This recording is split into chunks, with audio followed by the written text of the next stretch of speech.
حضرت سید علی ہمدان 22 اکتوبر 1314 میں ایران کے شہر ہمدان میں پیدا ہوئے۔ آپ کے والد کا نام سلطان شہاب الدین تھا، جبکہ والدہ کا نام سیدہ فاطمہ تھا۔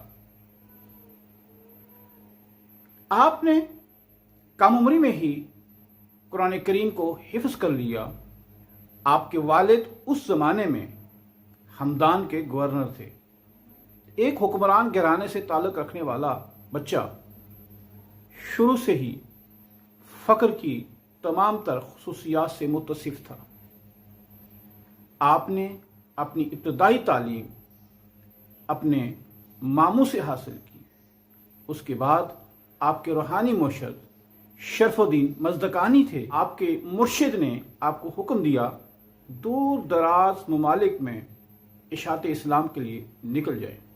اس کی ایک خاص وجہ یہ بھی تھی کہ آپ گورنر کے بیٹے تھے اور آپ کا شیخ آپ کا ضبط نفس اور آپ کا نفس مارنے کے لیے اتنی سخت منازل کا حکم دیتا ہے۔ چنانچہ آپ دنیا کے مختلف ممالک سے ہوتے ہوئے 1372 میں کشمیر میں داخل ہوئے۔ حضرت سلیمان علیہ السلام کے بعد شاہ ہمدان پہلے وہ شخص تھے جنہوں نے کشمیر کے اندر قدم رکھا اور اللہ تعالیٰ کی وحدانیت کا درس دیا۔ شاہ ہمدان جب کشمیر میں وارد ہوئے تو اس وقت ہر طرف ہنومان، گوتم بدھ اور مختلف زرتش اور اس بہت بڑا بت خانہ تھا، اور اس بت خانے میں کہیں بھی توحید کی آواز سنائی نہیں دے رہی تھی۔ حضرت شاہ ہمدان نے یہاں پہ ڈیرا لگایا۔ جب ایران سے کشمیر میں تشریف لائے تو اس وقت آپ کے ساتھ 700 سادات موجود تھے جو علم کے اندر، صنعت کے اندر، حرفت کے اندر، تہذیب کے اندر، تمدن کے اندر اپنا ثانی نہیں رکھتے تھے۔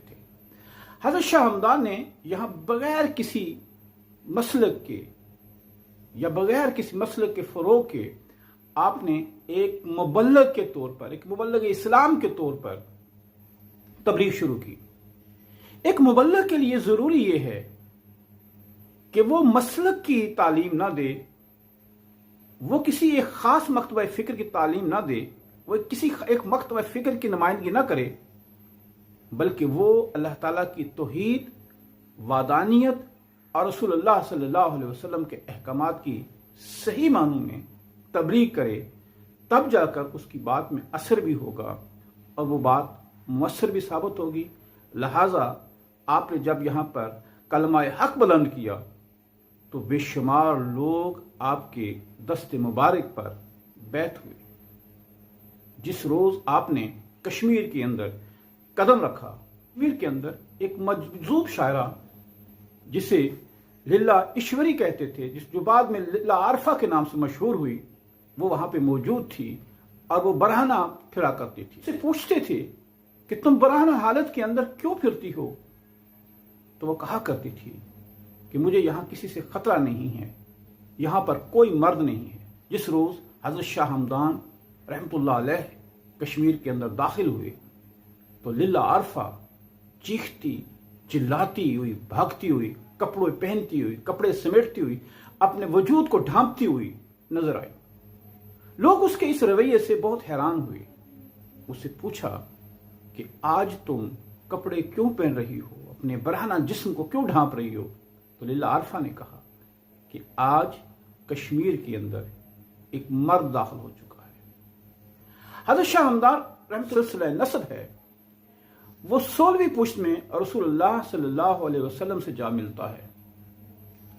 آپ اصل سید تھے، لہٰذا جب آپ یہاں پر تشریف لائے تو اپنے ساتھ بہت سے تبرکات بھی لائے، جن میں وہ علم بھی تھا جسے رسول اللہ صلی اللہ علیہ وسلم مختلف غزوات میں لے کر جایا کرتے تھے۔ پھر وہی علم حضرت امام حسین رضی اللہ تعالیٰ عنہ میدان کربلا میں لے کر گئے تھے۔ اس کے علاوہ آپ صلی اللہ علیہ وسلم کے منہ مبارک بھی آپ ہی کی وساطت سے سری نگر میں آئے اور آج درگاہ معلیٰ میں وہ محفوظ ہیں۔ کشمیر میں تشریف لائے تو آپ نے یہاں پر جب تبلیغ یوگی موجود تھا جو مختلف کرتب دکھاتا تھا اور وہ ہوا میں اڑتا ہوا دکھائی دیتا تھا، جوگی کی آنکھیں اس طرح سرخ تھی جس طرح دہکتے ہوئے انگارے ہوتے ہیں۔ دعوت دی تو اسے کہا کہ سید یہ بتا کہ یہ جو گائے ہے اس کے پیٹ میں کیا ہے؟ حضرت شاہ ہمدان رحمۃ اللہ علیہ نے کہا کہ پہلے آپ بتاؤ پھر میں بتاتا ہوں۔ جوتشی نے کہا کہ اس کے پیٹ کے اندر ایک نر بچہ ہے اور وہ نر بچہ اس کے ماتھے پر سفید داغ ہے اور اس کے جو پاؤں ہیں وہ سفید ہیں۔ حضرت شاہ ہمدان نے کہا کہ تم بالکل غلط کہتے ہو، ان میں سے ایک نشانی بھی اس گائے کے بچے میں نہیں ہے۔ جب گائے نے بچہ دیا تو خدا کی کرنی ایسی ہوئی کہ نہ تو وہ نر تھا بلکہ وہ مادہ تھی، نہ اس کے ماتھے پر سفید داغ تھا، نہ اس کے کھر سفید تھے۔ تو یہ دیکھ کر آپ کے ہاتھ پر بیعت ہو گئے۔ لیکن وہ جوتشی پھر بھی نہ مانا، وہ اپنے مختلف کرتبوں کے ذریعے سے ہوا میں اڑنے لگا۔ اس موقع پر حضرت شاہ ہمدان نے اپنی جوتیوں کی طرف اشارہ کیا اور دیکھتے ہی دیکھتے وہ جوتیاں بھی ہوا میں اڑنے لگی اور وہ سیدھی اس کے سر کی طرف آنے لگی۔ اس حالت کو دیکھ کر وہ جوتشی آپ کے ہاتھ پر بیعت کر گیا اور اس کے بعد پھر ایک طویل سلسلہ وہاں پر چل نکلا۔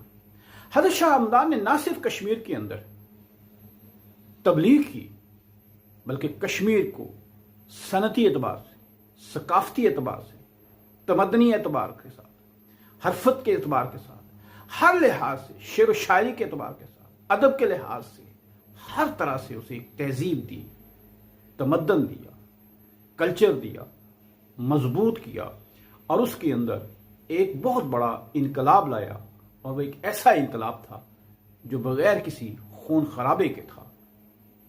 اسی تہذیب کی وجہ سے، تمدن کی وجہ سے اس کشمیر کو ایران صغیر کہا جاتا ہے، کیونکہ جو روایات ایران کے اندر موجود تھیں، تہذیبی روایات، کلچر کی روایات، وہ کشمیر کے اندر بھی موجود تھی۔ اسی لیے اقبال نے کہا تھا کہ آج وہ کشمیر ہے محکوم و مجبور و فقیر، کل جسے اہل نظر کہتے تھے ایران صغیر۔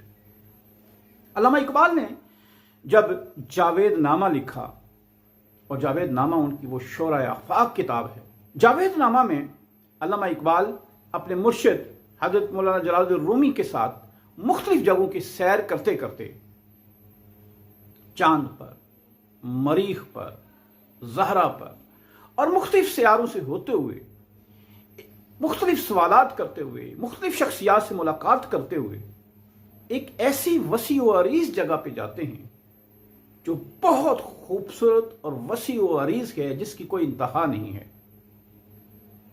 تو وہ اپنے مرشد سے پوچھتے ہیں کہ اے مرشد یہ کون سی جگہ ہے؟ تو انہیں بتایا جاتا ہے کہ یہ کشمیر ہے، یہ جنت نذیر ہے، یہ ایران صغیر ہے۔ وہاں پر حضرت علامہ اقبال دو شخصیات کو دیکھتے ہیں، جنت کے اس ٹکڑے میں دو شخصیات کو دیکھتے ہیں۔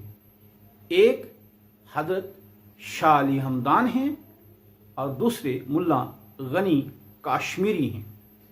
شاہ ہمدان رحمۃ اللہ علیہ سے کا وہ بڑے خوبصورت الفاظ کے اندر تعارف بھی کرواتے ہیں جاوید نامہ کے اندر، سید السادات سالار عجم، دست و مہمار تقدیر امم، آپ وہ سید ہیں، وہ سادات ہیں، سیدوں کے سردار ہیں، اور آپ عجم کے مہمار ہیں، اور آپ کے ہاتھ سے ہی امتوں کی تقدیر سنورتی ہے۔ آپ ہی وہ ہیں کہ جن سے امام غزالی کے بزرگوں نے علمی فیض حاصل کیا۔ آپ نے ہی کشمیر کے اندر توحید کی شمع جلائی، آپ نے ہی کشمیر کو تمدن دیا، تہذیب دی، رہن سہن کے طور طریقے سکھائے اور ایک بہترین مہذب معاشرہ دیا۔ اقبال اس موقع سے فائدہ اٹھاتے ہوئے وہ حضرت شاہ ہمدان رحمۃ اللہ علیہ سے ایک سوال کرتے ہیں، اور سوال بھی کیا کرتے ہیں، کیا حسن انتخاب ہے اقبال کا کہ وہ یہ سوال ٹیپو سلطان سے نہیں کر رہے ہیں، وہ یہ سوال قرۃ العین طاہرہ سے نہیں کر رہے ہیں، وہ ارحمان سے نہیں کر رہے ہیں، وہ حلاج سے نہیں کر رہے ہیں، وہ مولانا جلال الدین رومی سے نہیں کر رہے ہیں، وہ جلال الدین افغانی سے نہیں کر رہے ہیں، بلکہ وہ سوال حضرت شاہ ہمدان سے کر رہے ہیں۔ یہ کر رہے ہیں کہ وہ باب العلم کی لڑی حضرت علی مرتضیٰ رضی اللہ تعالیٰ عنہ کی اولاد میں سے ہیں، اور یہ سوال، اس سوال کا کوئی بہترین جواب کوئی سید ہی دے سکتا ہے، سید کے سوا شاید کوئی اس کا جواب نہ دے سکے۔ اقبال کا حسن انتخاب دیکھیے کہ وہ باب العلم اور بیت العلم کی لڑی سے وہ سوال پوچھ رہے ہیں۔ سوال کیا تھا؟ میں آپ سے ایک سوال کروں کہ اللہ تعالیٰ نے انسان کو جب اس دنیا کے اندر بھیجا، اپنی اطاعت کے لیے بھیجا، اپنی فرما برداری کے لیے بھیجا، اپنی عبادت کے لیے بھیجا، اپنا نائب بنا کر بھیجا، تو پھر شیطان کا بھیجنے کی کیا ضرورت تھی؟ اسے پتا تھا یہ برائی پھیلائے گا، یہ لوگوں کو بہکائے گا۔ برائی کے اندر چونکہ کشش ہے، اس لیے انسان اللہ تعالیٰ کی بجائے شیطان کی طرف زیادہ مائل ہوگا۔ تو اللہ کو اس برائی کو پیدا کرنے کی کیا ضرورت تھی؟ حضرت شاہ ہمدان رحمۃ اللہ علیہ بڑے ہی خوبصورت انداز کے اندر جواب دیتے ہیں، اے اقبال، شاید تمہیں پتہ نہیں ہے، کیونکہ تمہیں اس بات کا اندازہ نہیں ہے اور کبھی اس پہ غور و فکر نہیں کیا کہ اللہ تعالیٰ نے انسان کے اندر کتنی صلاحیتیں رکھی ہیں اور کیا کیا صلاحیتیں رکھی ہیں۔ انسان کے اندر یہ صلاحیت رکھی ہوئی ہے کہ وہ اچھائی اور برائی کو پہچانے۔ شیطان خود برائی نہیں ہے، شیطان سے دوستی کرنا برائی ہے۔ شیطان سے تو انسان اس دنیا کے اندر جنگ کرنے کے لیے آیا ہے، یعنی جو کچھ شیطان کر رہا ہے، جو طاغوت کر رہا ہے، جو برائی کر رہی ہے اس دنیا کے اندر، اس کا مقابلہ کرنے کے لیے، اس کے مخالف سمت چلنے کے لیے انسان کو بھیجا گیا ہے۔ یہ نہیں ہے کہ اس کے موافق سمت ہو جائے۔ اگر وہ اس کے موافق سمت ہو جائے گا تو پھر اس کا انسان ہونا اور اس کے اپنے اندر ہونے والی صلاحیتوں کا اسے ادراک ہی نہیں ہوا۔ اس کی مثال ایسی ہے کہ یوں سمجھ لیجیے کہ انسان تلوار ہے اور شیطان سان ہے۔ سان کیا ہے؟ کہ وہ پتھر جس پر تلوار کی دھار بنائی جاتی ہے، شارپ کیا جاتا ہے۔ یہ یوں سمجھ لیجیے کہ آج کل کے زمانے میں چھری تیز کرنے والا وہ گرینڈر ہے، اس کو ایک الیکٹرک مشین کے ساتھ، ایک موٹر کے ساتھ لگایا جاتا ہے اور وہ گھومتا جاتا ہے، اور اس چھری یا تلوار کی جب دھار ہم بناتے ہیں تو ہم اس کو دھار بناتے ہوئے اس کی جس سمت وہ موو کر رہا ہے اسی سمت اس کو چاقو یا چھری کو موو نہیں کرواتے۔ اگر ہم اسی سمت کے اندر اس کو موو کرواتے رہیں گے تو ہم شاید صدیوں میں بھی اس کی دھار کبھی بنا نہیں سکیں گے۔ ہم اس کے مخالف سمت اس کی دھار بناتے ہیں، اس کی مخالف سمت اگر رکھتے ہیں تو اس کی پوشیدہ جو صلاحیتیں ہیں، پوشیدہ اس کے اندر جو جوہر ہیں یا پوشیدہ جو اس کی دھار ہے وہ سامنے نمایاں ہوتی ہے۔ حالانکہ پتھر جو ہے وہ اس کے لیے نقصان دہ ہے، اس کی دھار کو ختم کر دیتا ہے، لیکن اس کی مخالف سمت ہم جب رکھتے ہیں تو کیا ہوتا ہے کہ اسی کے اندر سے ایک شارپنس آتی ہے، ایک تیزی آتی ہے۔ اسی طرح انسان جب اس دنیا کے اندر شیطان کی، برائی کی اور بری قوتوں کے مخالف سمت چلتا ہے تو اس وقت اس کے اندر شارپنس آتی ہے، اس وقت ان کے اندر تیزی آتی ہے، اس وقت اس کے اندر جو جوہر اللہ تعالیٰ نے رکھے ہیں وہ کھلتے ہیں۔ اور اگر یہ چیزیں نہ ہوں، برائی نہ ہو، شیطان نہ ہو، تو انسان تو اس دنیا کے اندر بالکل سست و کاہل ہو کے رہ جائے گا۔ اس کو تو پتہ ہی نہیں چلے گا کہ میرے اندر صلاحیتیں کیا ہیں، میں ان صلاحیتوں کو تیز کیسے کروں۔